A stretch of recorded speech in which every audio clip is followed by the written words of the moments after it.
Okay. Hi, Dr. K. Hi.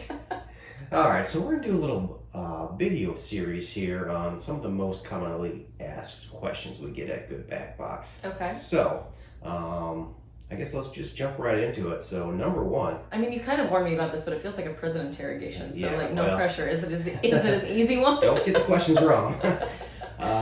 So, number one, what are the most effective back stretches you can do? Okay. Right out of the gate, super loaded question. Mm. Okay, most effective lower back stretches? Low back stretches. Okay. I can see why that's a common question. But okay, Kip, can I just do something a little bit before we start? You do whatever you need. I just want to talk about why it's important because I feel like there's all this information out there and it says do this, do that, do this. And it doesn't really tell why a person should be doing those things. So I just want to tell you why I'm madly, deeply in love with stretching, especially for low back, because we always talk about contracting muscles, right? We always talk about muscle contraction, how important that is. We're always, contracting biceps and we're contracting this to get from one side of the room to the other and we're contracting this and do it.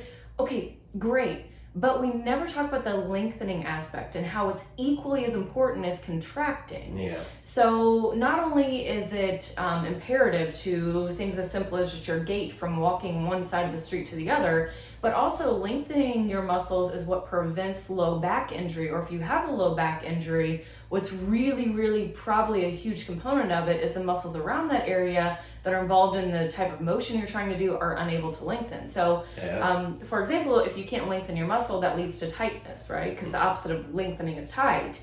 But whenever you have a tight muscle group, it actually inhibits the mobility and optimal range of motion for a joint. Okay. So if we don't have that optimal range of motion, it can lead to pain syndromes, it can lead to actual injury, it can lead to discomfort, it can lead to tightness, fatigue, all of these nasty things that nobody wants. Okay. I had to go on my soapbox for just a second because we always, you hear do this, do that, but there's never really a reason why I should be doing that. So that's why I like to lengthen, okay? And then my top 3 stretches just off the top of my head for low back. Let's go with ones that are easily modifiable, right? Because nobody's created equal. So we need some things that everybody across the spectrum can do. I would say number 1 would probably be prayer stretch. Okay. That's a really good one. That's a very easy one that doesn't even have to require getting down on the floor for.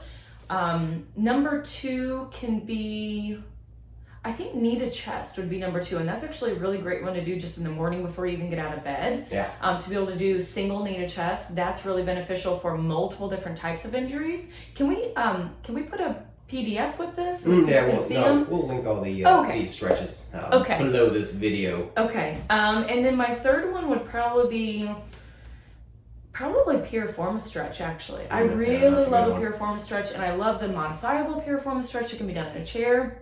Some folks can get on the bed to do it. Some people can get on the floor to do it. Some people have to sit in a kitchen chair to do it, and that's okay. But a good piriformis stretch is really, really important kind of across the board for either tight hips or tight low back pain. Okay. How did I do? I think that's. Did we hit it? I think that's a good, a lot of good information. Okay, that was a lot. Okay. For these beginner folks. Yeah, just like awesome. myself. Awesome. Okay, very good. All right, thanks.